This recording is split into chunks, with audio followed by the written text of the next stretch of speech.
કચ્છ જિલ્લાના ટૂર ઓપરેટરોએ મોટો નિર્ણય લીધો છે। અઝરબૈજાન અને તુર્કીના પ્રવાસ બુકિંગ પર પ્રતિબંધ। ટૂર ઓપરેટરોએ કહ્યું કે દેશથી ઉપર વ્યવસાય નથી। ટૂર ઓપરેટરોનો બંને દેશના બુકિંગ ન લેવાનો નિર્ણય કરવામાં આવ્યો છે। બંને દેશોએ યુદ્ધ સમયે પાકિસ્તાનને ટેકો જાહેર કર્યો હતો। આર્થિક નુકસાન છતાં દેશભક્તિની ભાવના દર્શાવી છે। પાકિસ્તાનને ટેકો આપતા દેશોના પ્રવાસ બુકિંગ પર પ્રતિબંધનો નિર્ણય લીધો છે। સમગ્ર ભારતના ટૂર ઓપરેટર એસોસિએશનોએ અને ટૂર ઓપરેટરોએ આ બંને દેશને બાયકોટ કર્યા છે।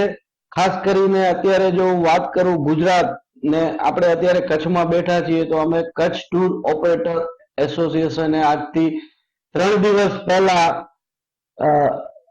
અમારા ઇન્સ્ટા પેજ, ફેસબુક પેજ, બંને પેજ ઉપર પણ નાખેલું છે કે બાયકોટ તુર્કી અને બાયકોટ અઝરબૈજાન।